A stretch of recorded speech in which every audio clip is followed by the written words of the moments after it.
The following podcast is a W2M Network original production. Visit W2Mnet.com for all of our other great podcasts, plus news, reviews, articles, and opinions from the worlds of wrestling, video games, football, and entertainment.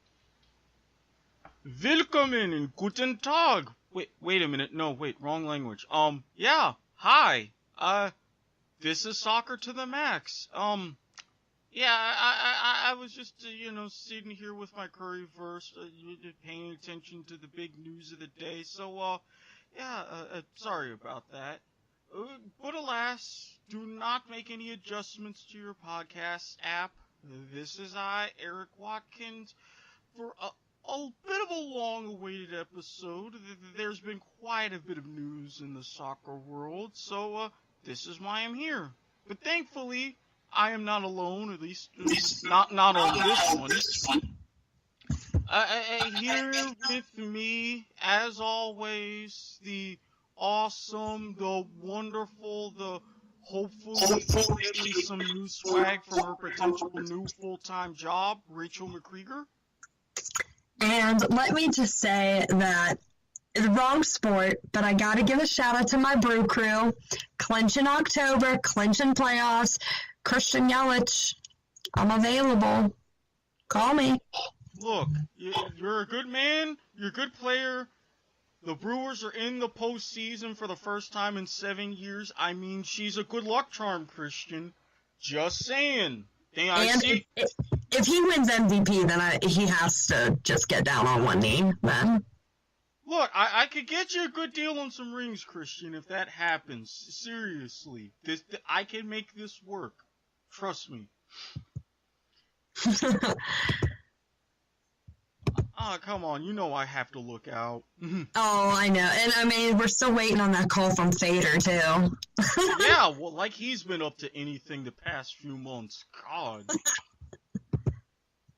But alas, we are here, and we've got to talk about a championship that we kind of predicted, first and foremost.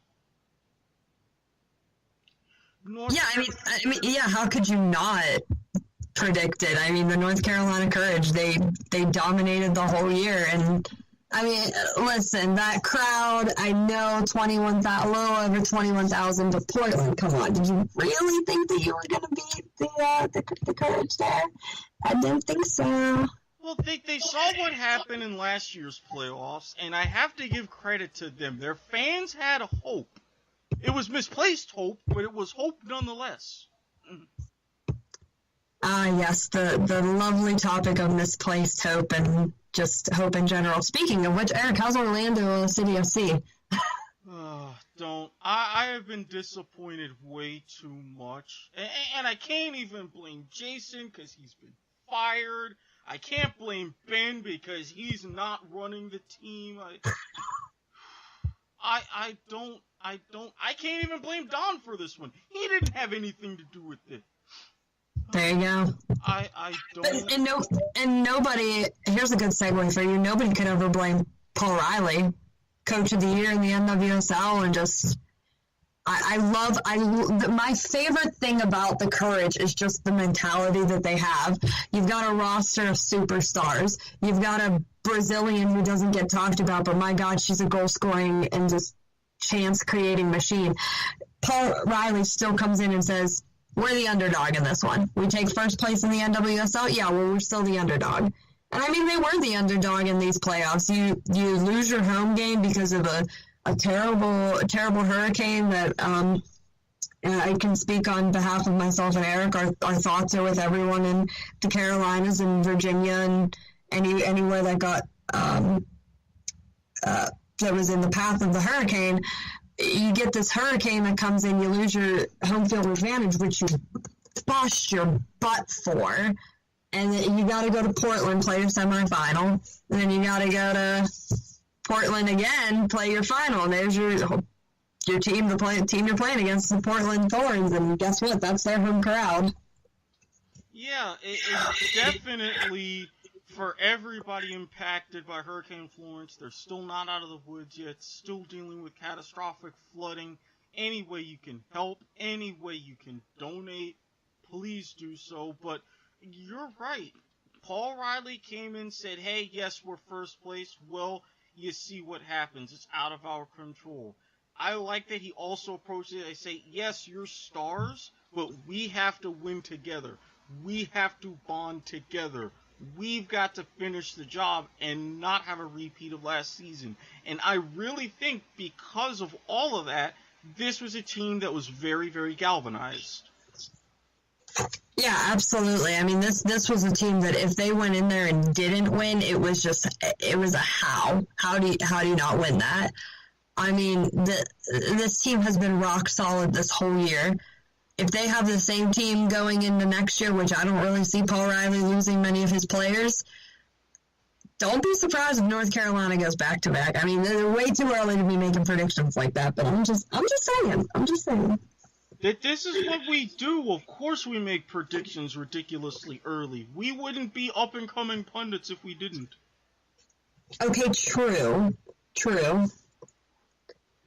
But I mean, come on. With the state of the league and with how they are, yeah, even Vegas would have them as early favorites for repeating. Does Vegas even bet on the NWSL? It's Vegas! Think about it. They don't make a lot of money off of it, but I would assume if they're not, then go to a place like mybookie.ag or somewhere else. True. If there is something degenerates will bet on, there is a place that will accept those bets, especially now. Easy. Granted, that's why I might be making a little extra money on the side to take a foray into some sports gambling myself, but that's for another podcast. So do we get to rant on this one? Can I do my rant at the NWSL Awards and then Jill Ellis? The floor is yours. Rant away. That's why I'm here. Okay, I have a question for you. Are the NWSL Awards a joke? You have one answer. Yes. Yeah. I would definitely say they were a joke. Especially this year. I'm okay with Lindsey Horan winning MVP. Cool, great. Do I think it should have gone to McCall Zerboni? Absolutely. I think if she wasn't injured, I think she would have won the award. I am not happy with the Rookie of the Year nominees. You have your two last place teams in the Washington Spirit and Sky Blue FC. Sky Blue FC, by the way, sorry, Eric, I hate to bring it up, but they won their very final game of the year. Their very last game of the year was their first victory of the season against the Orlando Pride. And then they had, I think, 4 or 5 draws. So, last place team for a reason.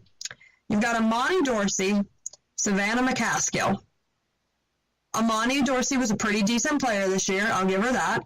Savannah McCaskill, she had her moments, and most of the time, she was very unimpressive. And then you have Andy Sullivan for the Washington Spirit, who was very overhyped entering the season, drafted number 1 by the Washington Spirit. Jim Guevara losing his job, of course, about a month left in the season, really puts Andy Sullivan in a weird position where it's not that she couldn't do anything, because she could, but she didn't do anything. And you have those 3 as your nominees for Rookie of the Year. When you have Veronica Latsko and Ellie Carpenter, I am not a Portland Thorns fan. I don't know how much more I can express that. Ellie Carpenter was on fire this year for this team. Veronica Latsko, she really emerged as a top rookie and just really took the dash by storm. She got a little hidden whenever Sofia Huerta came to the team, but I mean, Sofia Huerta is a pretty decently sized name. But she still had a really good year. Completely snubbed. I can't even say why. McCaskill should have never been a Rookie of the Year candidate. That should have been Veronica Latsko, and Veronica Latsko should have won. If anything, it would have been a tight race between Veronica Latsko and Amani Dorsey. Just the awards this year were just, and I can't believe I'm saying it, but I honestly thought Vera Pauw should have gotten nominated with the Dash. They came so close to making the playoffs, and nobody expected her to do what she did with that roster. She got rid of every big name player on that team, and she just started from new. She started from no names. Lost Christy Mewis to a terrible ACL injury. And just really, really didn't have anyone who shined. But they really grinded the wins out this season. And I never thought I'd say it, but Vera, kudos to you. Terrible loss for Houston, and she decided to go back to international coaching, and she's going to be coaching the Netherlands now. But the awards this year were just so not good. I have to ask, who votes on these awards to begin with? Members of NWSL media, fans, club front office people, and then players. So, among all of that, now I know fans are a weird bunch. I know because I am one. I admit that if you give me a certain amount of power for voting and things like that, yeah, I'm going to take it a little bit for granted. But, even with everybody else who's more in tune and involved and in depth with the action, they couldn't have, thought about that for a little bit. Any of those awards, really. No, and well, really, look at how women's soccer voting is. I love her to death, but you've got Marta winning FIFA Player of the Year and Sam Kerr not even in the final three. That's just, yeah, we're just going to leave that one at that. Oh. No, you had gotten that wrong. You did not just say that right. I swear I did. I swear to you I did. With everything for club and for Australia. What? Yeah. She wasn't even in the final. 2 players from Lyon were in there, and Marta. Yeah, I know. I don't even see you right now, but I can just see your reaction. Hey. And I feel the same way. Welcome to the NWSL. Welcome to FIFA. Oh Lord, and when we thought that FIFA at least stayed the same. No, they're getting worse. It's FIFA, come on now. Why would you give them any credit? Because I kind of want to sometimes. I have to give them the benefit of the doubt every few months. Oh. Do you?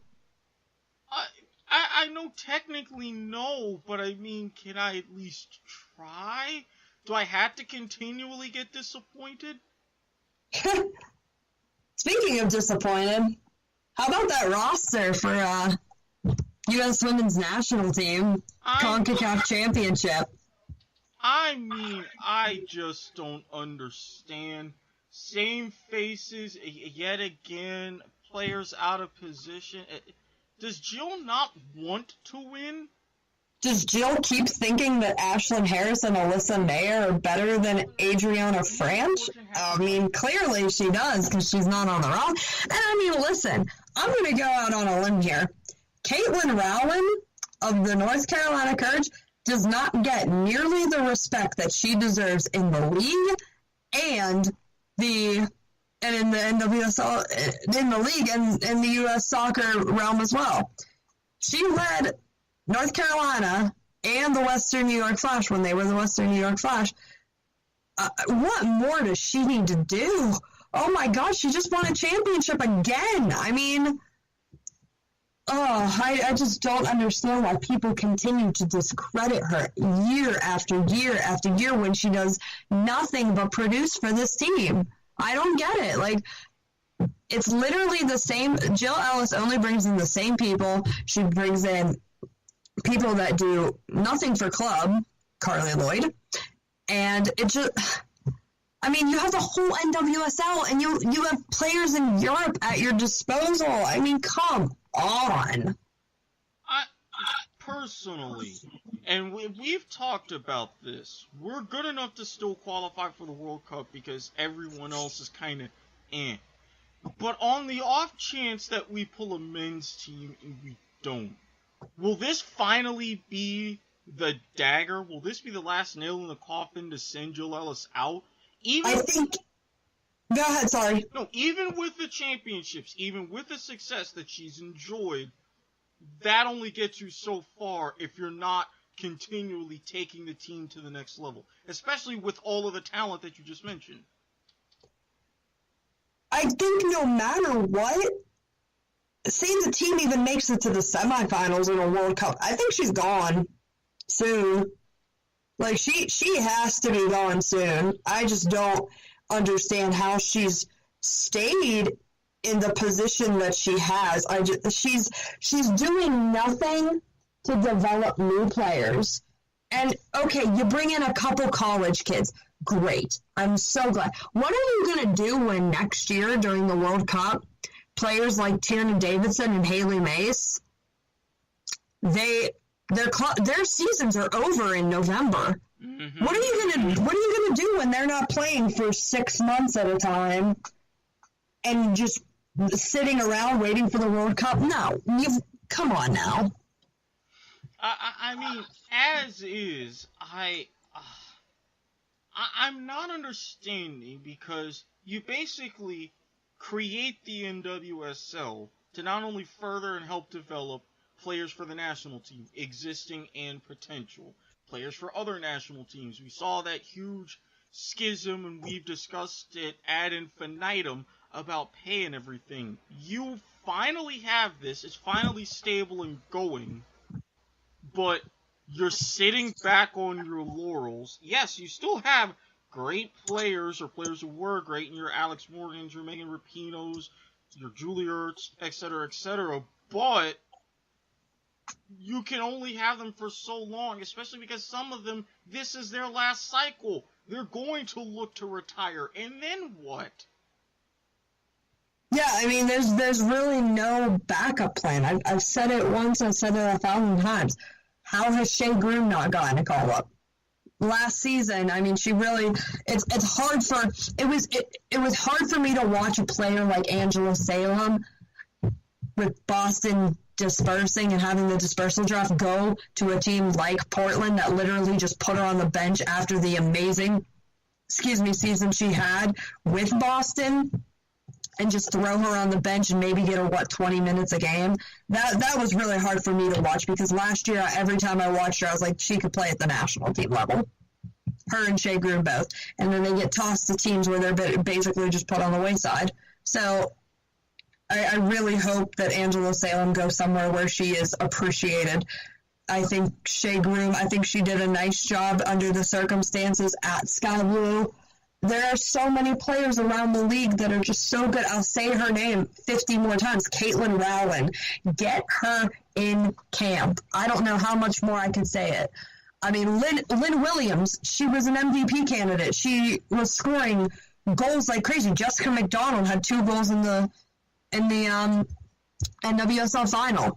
Yet Jill still ignores them. They're playing on the top team in the league. Mm-hmm. The North Carolina Herd, and you're gonna call in Carly Lloyd, who does nothing, absolutely nothing for I just totally forgot what team she plays for. Sky Blue. I love Rose Lavelle. I love her attitude. I love Mallory Pugh, and I love her attitude. But they did nothing. They did nothing for their clubs this year. Their club, I should say, now that they're both with Washington. Yet they're still getting called in. Morgan Bryant. This whole year, she has not been good. She's never been consistent. She hasn't gotten herself cemented as a national team soccer player, even during her time in Lyon, and since she came back from Lyon. She still get called into camp. I don't know. Kelly O'Hara was injured, didn't play a game, even though she was cleared to go for Utah. But then she went to the national team. She hadn't played in 8 weeks, yet you still call her in. Yet you've got Megan Oyster, who's crushing it in Seattle, and you skip over her. This is what I don't understand. How do you have players and bring them in, and this isn't just for, like, series of friendlies. This is a crucial time. You're qualifying. You're trying to get there. It's do or die. And you bring in players that haven't played in 2 months. Right. Because Jill Ellis thinks that there's chemistry there. Ugh. That's where her mind is. She thinks just because people play on the same pitch two times every 3 months that there's automatically going to be chemistry, and it's just it's kind of sad to see, actually. I mean, I really don't know what to say. It's just it's crazy. It's really, really crazy. I don't understand it. Again, we're going to go through. I still have faith in that, especially for the way that the tournament is set up. But really, Jill, the clock is ticking. You can win, great, but winning only gets you so much if you're just going to basically go out with a thud come the next time around. And that's what you're setting yourself up for. Exactly. Yeah, I think you just said it perfectly there. Well, as much as I would love to have that as a mic drop moment, there was a little bit of other news. Yeah, word broke, and hence the German opening. The Deutschland, they're hosting the Euros in 2024. First time that they've hosted a big tournament since the World Cup in 2006. Am I the one?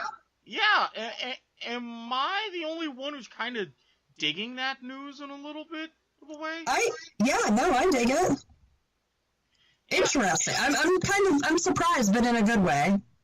Yeah, because I know for 20 they're doing the whole barnstorming tour, which would be great, especially for the smaller nations, but having it like this, especially under and the expanded tournament, this will be another cycle with the Nations League kicking in for qualifying. I'm like, okay, I can work with this.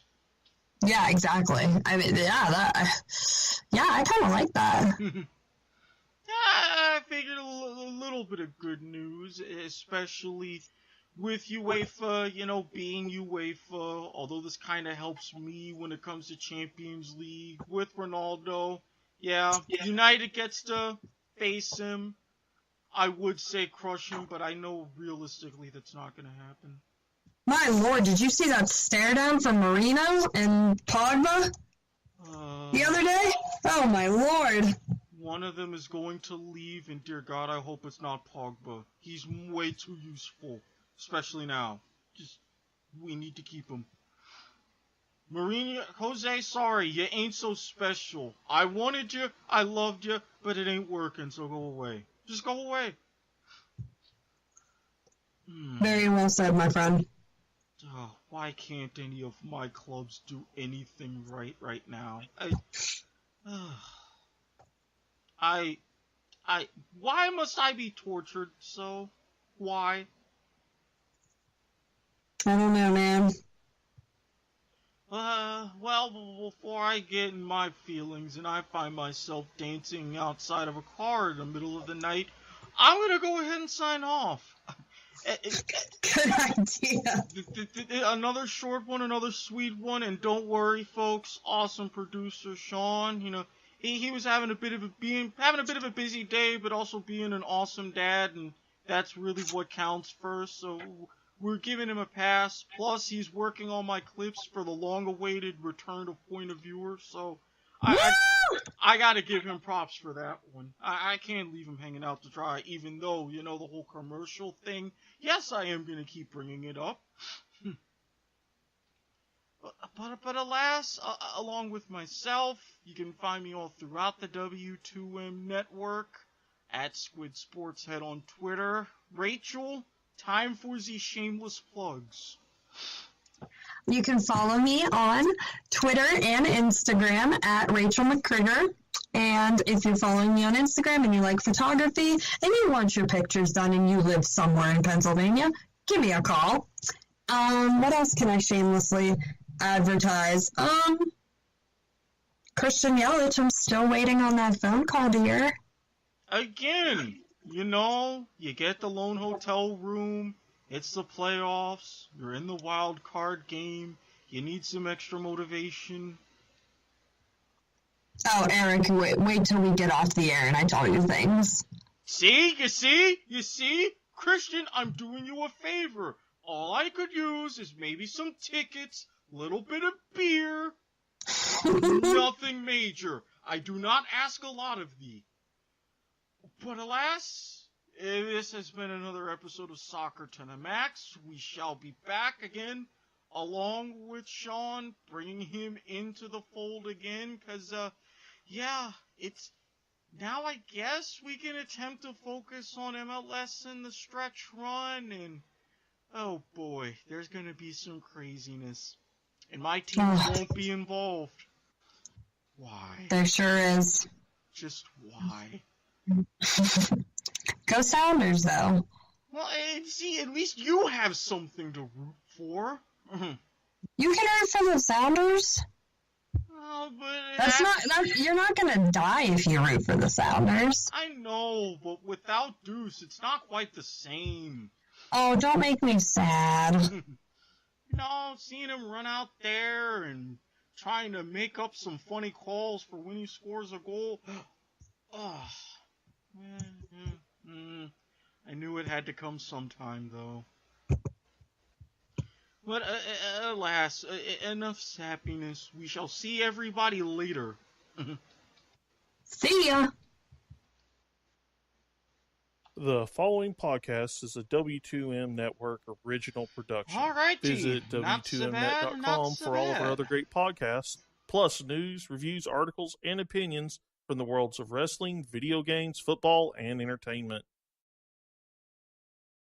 The following podcast is a W2M Network original production. Visit W2Mnet.com for all of our other great podcasts, plus news, reviews, articles, and opinions from the worlds of wrestling, video games, football, and entertainment.